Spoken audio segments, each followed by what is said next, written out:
sir.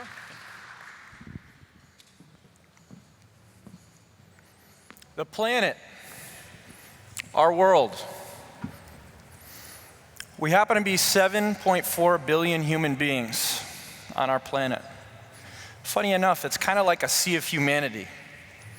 Because the thing is, over the past couple hundred years, we've been living kind of a blind, weaving, shifting, mundane, and pointless life. And that is why Dr. Rousseau, the philosopher, said this quote. Because the concrete jungles and the urban sprawls have been suppressing who we truly are as human beings for generations. The modus operandi, the simple way in which those jungles have been imposed on us, have been suppressing us, is a combination of structure, process, and control. Right? Since the 19th century, we have been imposed by capitalism, not empowered by capitalism. We have been imposed upon by industrialization, not empowered by industrialization. We have been imposed by automation, not empowered by automation. There's a simple theme that humans deserve better. And the question is, when did the future actually switch to a threat? Because for the majority of our lives, now, in the future, and in before, we are told that the future is always going to progress, that the future is always going to be better, right?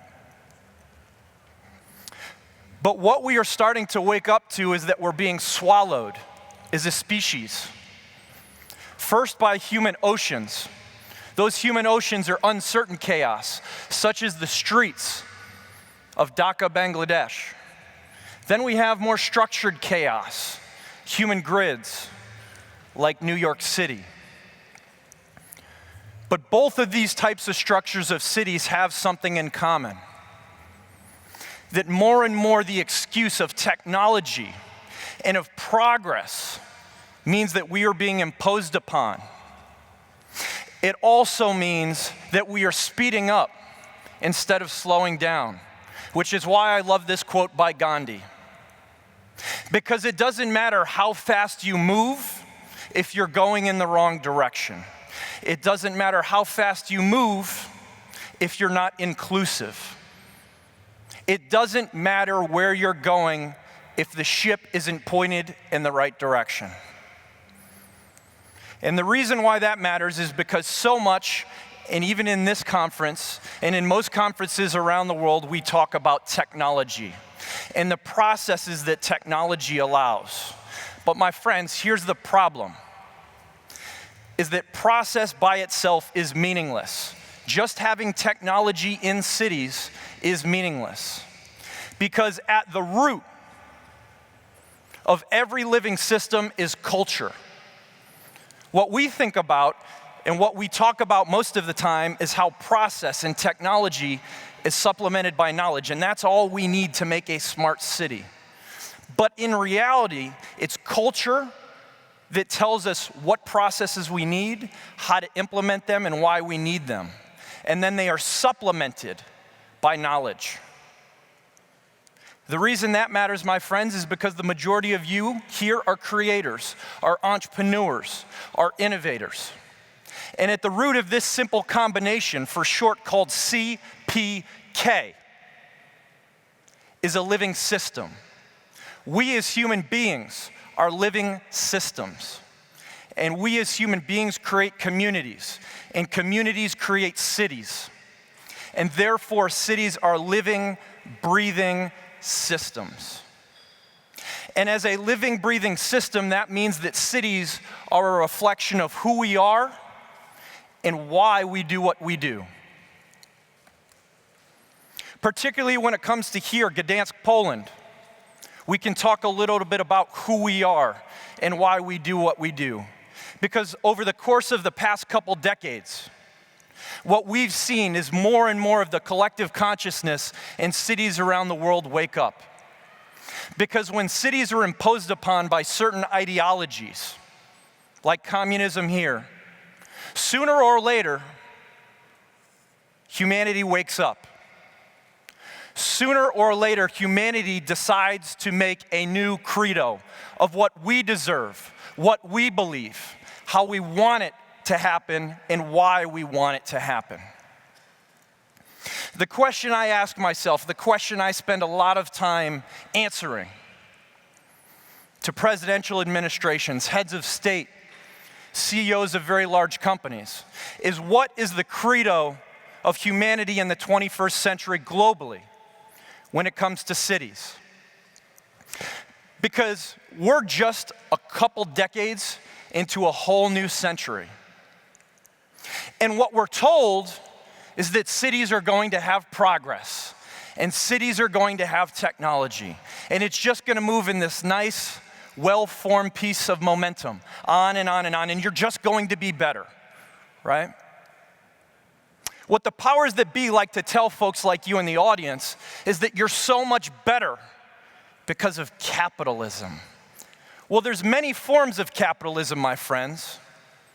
And that form of capitalism, particularly neoliberal capitalism that they talk to you about, where they justify it, and they justify you being imposed by it because you're 70 times better than you were 100 years ago, that's why you should be oh so thankful. What they don't tell you is that your life should be 10,000 times better if the structure and the control and the entrenched interests did not suppress innovation, did not suppress the natural opportunity for innovation, did not suppress the most abundant force that we have in this world, which is human ingenuity. That's why I put up this quote. This is the fulcrum we are at, my friends, is a world. In our small cities, our medium-sized cities, our mega cities, everywhere, this is where we are. Because cities are not the greatest of creation of mankind yet. They are not. They can be, they could be, they might be.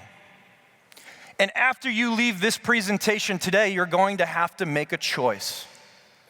Because choice, at the root, is the only thing all of us seek and have to make a difference as creators and as innovators. The funny part about where we are as a world is there's supposedly this very simple formula of how to create a smart city today. This is what the powers that be tell you. This is what the big corporations tell you. This is what the governments tell you. This is the simple formula. Infrastructure, technology, and humans. Duh. I mean, this is all we need, right? We just need basic infrastructure, the right type of technology, and then just sprinkle in a couple humans, and magically, poof, we're just gonna have these amazing cities, and there's not gonna be any problems. You know, because if we have tons of technology and we have companies that get rid of the cab drivers, and if they get rid of the restaurateurs, don't worry, we can all just turn into like Japan where we can order from TV screens. Doesn't that seem like a great city? I mean, it's more and more technology, right? And that's what we supposedly want, is more and more technology. My point, my friends, is the folks who seek and tell you the obvious are the folks who are truly oblivious. Let me say that again. What you're indoctrinated by in the school system is to always seek the obvious. The obvious is what makes you oblivious, because there's a whole separate game of rules that the powers that be play by. And this might seem idealistic, but it's the truth. And the truth is in the details. As I said, the most abundant resource we have in the world is this thing called human ingenuity. Yet all around the world, from Rwanda to Dhaka to Rio de Janeiro to Shanghai, we are losing the most abundant force we have in the world. We are losing it because of structure and process and control that is not empowering us. We are losing the battle. And the proof is actually in the details that nobody really wants to talk about. And you can see it all over the world. I'm fortunate to be a futurist because my job is to travel all around the world and spend time with folks like you. I've been to more than 60 countries, and the proof is in the slums in Kampala, the favelas in Rio de Janeiro, the gentrification of Harlem in New York City, and also the entire city of Dhaka, Bangladesh. We have other industries as well that we can prove these points from. First, our environment is devolving into exploitation. Our governments are devolving into dictatorship. Healthcare is turning into sick care. And most importantly, when it comes to this conference, business is devolving into monopoly. My friends, as the futurist of now in the 21st century, I can tell you a tsunami wave is coming, and it will be here very soon. And it's going to disrupt your family, your community, your city, your nation, and most importantly, how you think you're going to run your life. And also, how we think a nice little pretty, smart city is just going to work because of infrastructure, technology, and humans. It's just not that simple. The principle we do have to understand, and the good news is to save humanity, we simply have to make a choice. We have to make a choice to become human again first. So how do we do that? That's why I love this quote by Mother Teresa. Because my friends, what community does, what unity does, is make the improbable more probable for 7.4 billion human beings, our brothers and sisters. One of the funniest things is folks ask me all the time, Gary, why do you say humans deserve better? Why don't you ever use the word people, right? Why do you talk about humans? In my experience, when you use the word people, you can divorce yourself from reality. Meaning where I come from in America, humans are afraid of Africa because the corporations own the media. And so the media only talks about the negative things in Africa. And because only 20% of Americans had passports before we needed to go to Canada and Mexico and they changed the laws, Americans don't travel, right? We don't have community. We don't outreach to our brothers and our sisters. We don't have a collective understanding. And that collective understanding is very imperative because the question we need to understand and the question you all need to carry with you going forward is how do you actually create a smart city? That choice that you decide to make once you leave this presentation today. What are those 4 pillars? Because it's not as simple as infrastructure, technology, and humans. The first thing you need is innovation. Everybody talks about innovation, but nobody ever defines it. Innovation is the forward motion of creation. The second pillar, you do need technology. That is true. But technology are platforms that accelerate intent. So if you don't allow innovation to emerge in an organic way in any community, technology will only impose the will of other people, not what you deserve. Those 2 pillars combine innovation and technology to create, build, or redesign culture. As we talked about, culture is the root of any living system. So if you don't get the innovation bucket right, and you don't get the technology bucket right, night-night to culture. And we're seeing those implications all over the world. Whether that's the migrant crisis, the food crises we see, the environmental crises that we see, we're seeing those all over the world. And the reason those 3 buckets matter, my friend, is because those 3 buckets are what create the opportunity for justice. Justice is rooted in innovation, technology, and culture manifested how you want, how you believe, and what you deserve. Just like that credo I had up before from the shipyards of Gdansk. We all have our own credo as humans, as families, as communities, as companies. It's our job to understand how to take those credos and make sure that these 4 pillars make a better future for us all. Because when it comes to speed, and if you don't have those 4 pillars correct, speed kills. Speed kills. right? Unity is what matters in the 21st century, my friends. A set of shared values that creates a culture that informs processes and is supplemented by knowledge. This picture here, I took in Accra, Ghana.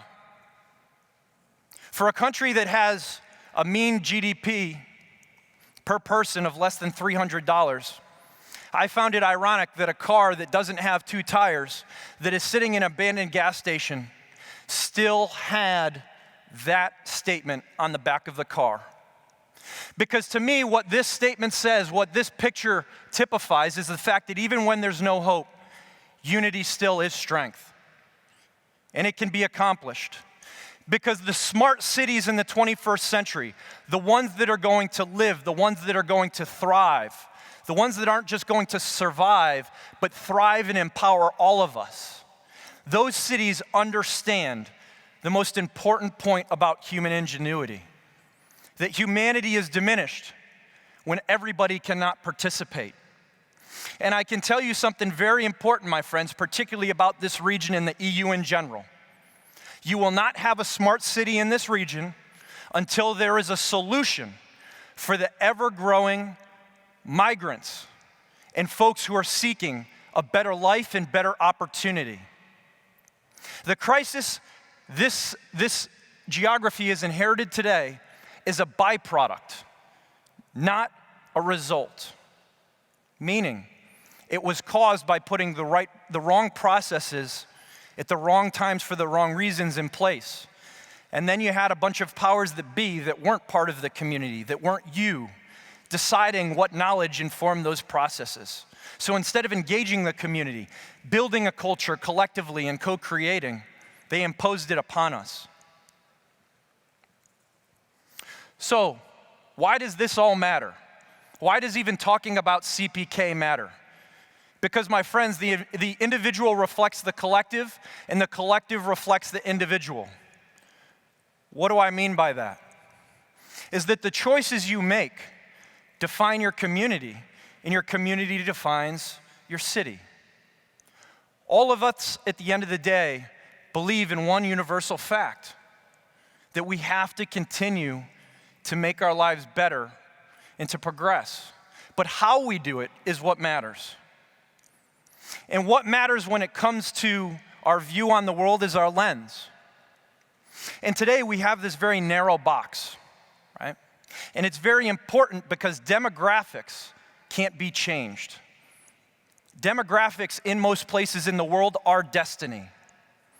And here's a fact, in a very large chasm between the young folks in the audience and the old folks in the audience, right?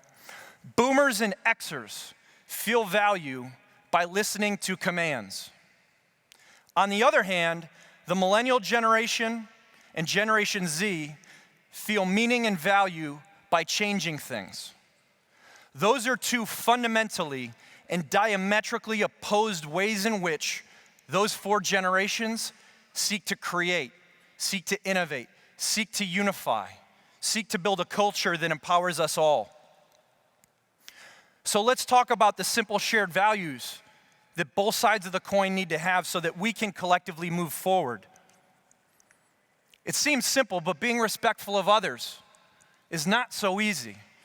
Because increasingly, cities around the world are being defined by who's being left out instead of those who are able to transcend. Let me say that again. Increasingly, cities are being defined by those who are left out, not by those who are continuing to transcend. Second, see beyond yourself. You reflect your community reflects your city, and vice versa. Most of the time, like I said, we stay in our narrow, mundane way, thinking that we can't make a difference. My friends, I don't know if you've been paying attention, but there are no jobs anymore. So either you create your job or you don't.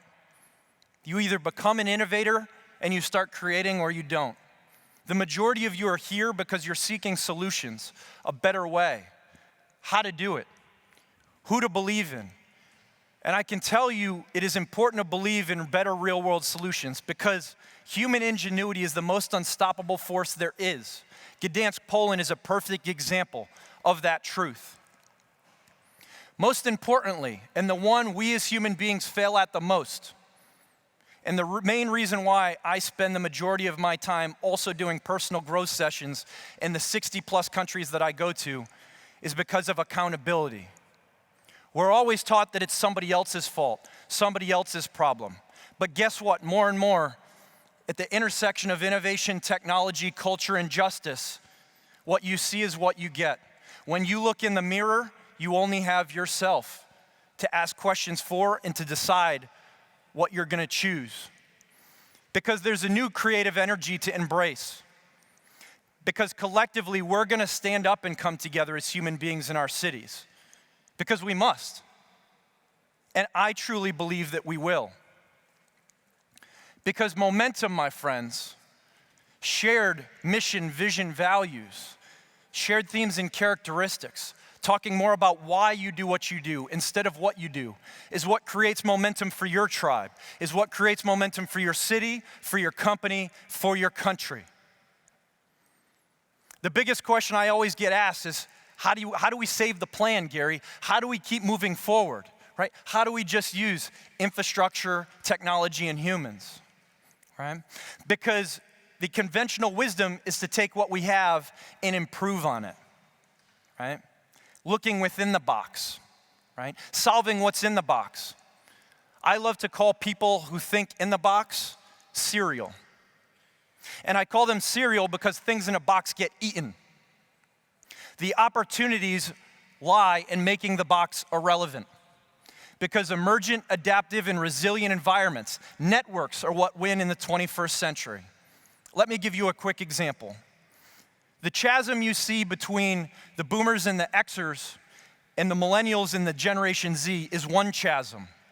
The other chasm we have is between systems and networks, the foundations that we use as human beings to have a better life. On one hand, we have communication networks, social networks. In real time, we can communicate with anybody for any reason, anywhere in the world.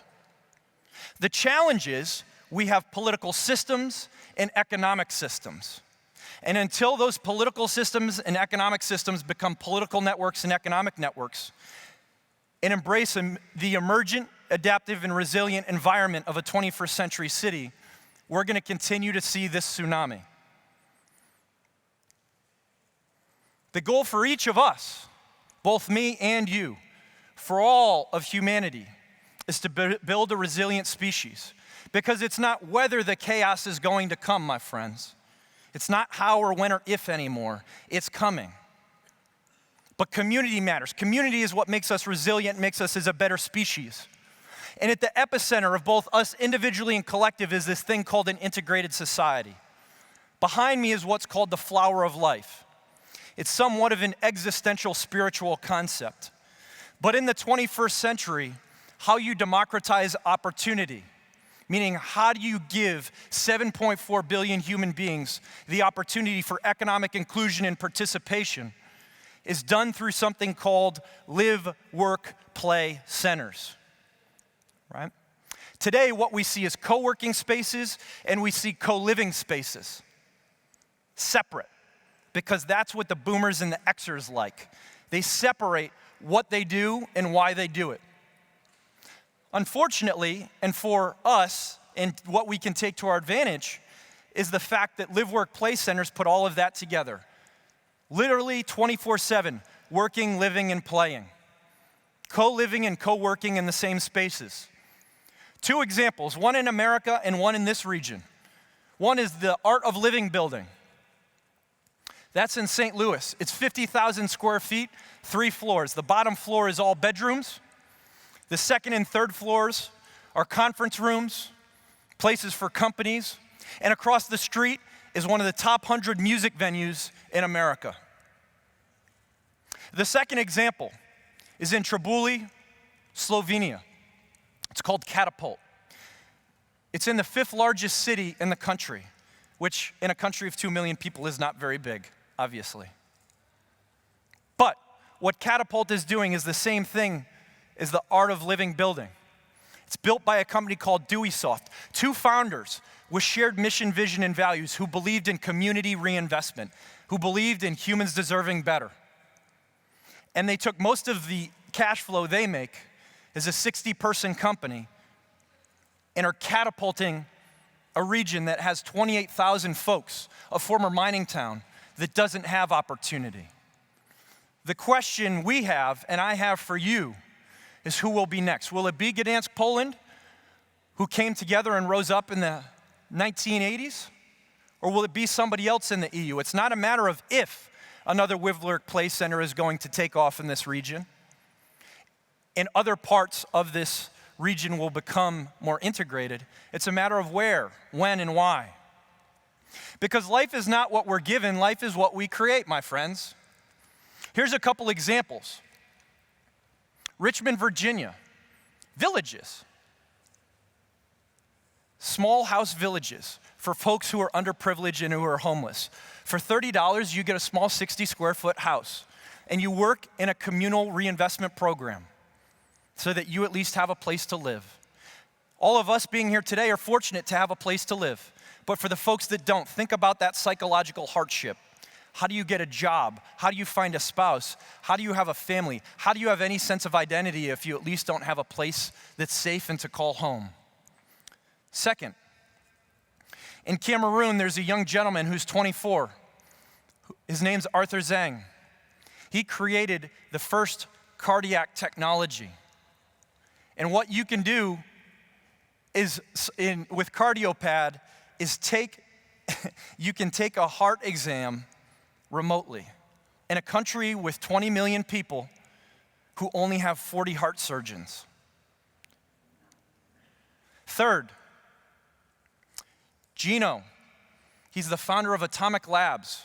What he's doing is the first 3D prosthetics lab for both wildlife and human beings.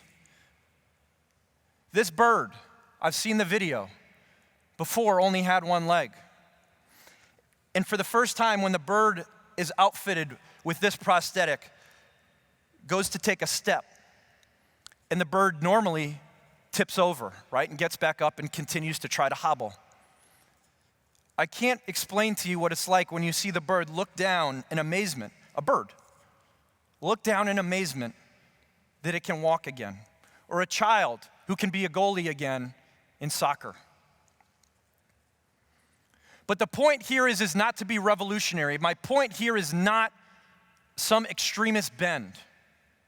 It's about accountability and self-empowerment, because you do not get justice through anarchy. You get justice through shared mission, vision, and values as a community. And those emergent phenomenons are what build smart cities. You also need justice, transparency, and accountability. This is India. IPaidAbribe.com. What I love about this platform is you can admit to paying a bribe. You can admit to having a higher sense of values. You can tell folks who are the good eggs. This web platform is in 1,080 cities in India and has generated more than 82,000 reports. Second, Estonia. In this region, obviously, most of you are very aware of what Estonia is doing in terms of security, privacy, and also future-proofing. Future-proofing as defined as human beings owning their data instead of some big monopolistic corporation who wants to own your brain. Last but not least, in Nairobi, Kenya, we have a platform that crowdsources information, emergency information, whether it's an oil spill or civil disobedience summits. Anybody in real time can see the visualization of what's going on. The reason I show each and every one of you these platforms is because they're outliers. They're not part of the mainstream bell curve that's safe. They're not part of the mainstream bell curve that just wants to get an investment, to make money for money's sake, to make rich people richer. They're doing it because they believe in community reinvestment. They're doing it because they understand that the middle is the safest place to be, but that's not where impact is made. The majority of you are here today because you want to make impact. Don't stay in the middle, because it's your job to transform. It's your job to educate and uproot yourself and your habits towards something more collective, towards something others believe in. And that's what transforms our cities, towards a better intersection of innovation, technology, culture, and ultimately justice. Because all of us sitting here today, deep down inside, whether you want to admit it to yourself or not, you believe that we as human beings all deserve better. This is what I believe. I believe that humans deserve better. Every single one of us, all 7.4 billion of us. And last but not least, the best time to wake up was before. The best and last time to wake up is right now. Because the tsunami's here, my friends, and it's just like you're on a surfboard. You can either decide to stay on the surfboard and go through the waves and take it on full-fledged with the right shared mission, vision, and values, or you can get swallowed up by the tsunami. I have a trilogy coming out on Humans Deserve Better. It's a 3-part series talking about community, leadership, and justice in the 21st century. I'd appreciate it if all of you took the time to check out my website and put in your information, because we all collectively do deserve better, and I hope you'll join me in that journey. Thank you very much. Thank you. Thank you very much. Do we still have questions? Yes, sir. They are running, so now I will run. Yeah, you're talking about chaos and tsunami that is coming, but I'm not quite getting what is the biggest threat that we are going to encounter in the future? Well, the biggest threat we face now and what dictates the future is that intersection that I was talking about, which is the fact that most folks who are very narrow and who basically just study graphs, they're not out there talking with folks like you. They don't have any social lens. They have an analytical lens. What they think is going to solve everything is literally, just infrastructure, technology, and humans sprinkled in. It's literally that 3-part formula, and they just want to throw it in a bag, mix it up, and it's magically just going to work. There's no organizing principles. There's no emergent way for all of us to figure out who we want to be in that. Because when it's that simple, when it's that narrow, when they define it that way, the powers that be, meaning the corporations, the governments, the establishment, as we like to call it today in America, when they narrowly define it that much and that linearly, what happens is you don't have choice. What happens is you don't have opportunity. There's a reason why the migrant crisis is happening, my friend, and it all comes down to agendas of other countries and folks who think there are simplistic formulas for solving what human beings need.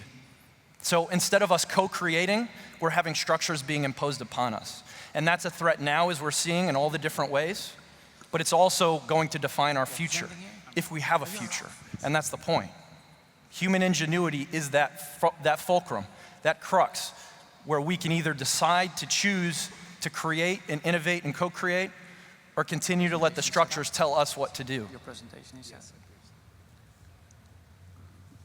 Question in the back, in the middle. Thank you for your talk.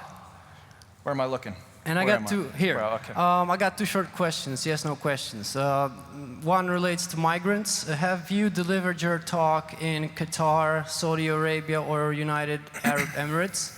You said you travel a lot. Sure.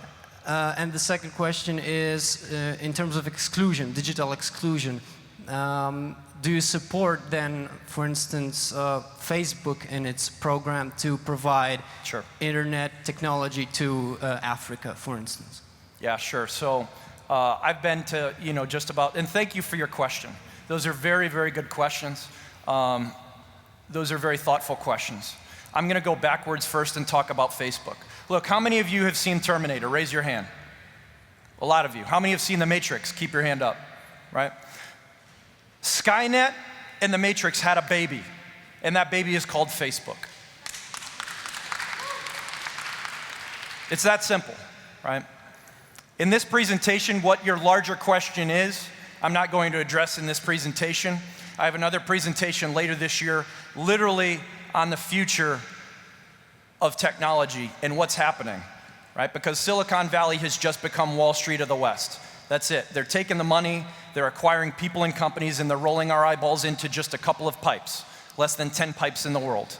And when you have that much total control over a couple pipes, It's only a matter of time until something doesn't go right. When it comes to the migrant crisis, as you can imagine with a speech like this, no, I have not given this speech particularly in those regions. And there's some specific reasons why. And if you know that region, you know why. If you don't, you know, there's more than enough to Google in undercover reports of what's really going on in those countries. What I will say publicly is that innovation is allowed in those countries to a point. Not innovation and human ingenuity to the level at which humans want to create. It's allowed to a point. I have been to Kabul, Afghanistan. Right, I'm on a global tour right now, 20 countries in 60 days. I was just in Kabul, Afghanistan. And I can tell you that there is opportunity there. There are folks who believe that they can win against the Taliban.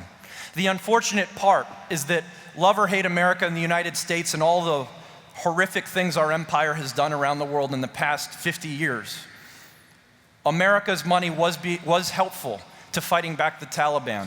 And what's going on right now, particularly there, is that because America geopolitically has pulled out, the donor money has pulled out. And with that donor money has now come instability because the right innovation, technology, and culture weren't manifested during that time that the US was involved there. And therefore, the justice pillar has really truly devolved in Afghanistan, and it's unnecessary.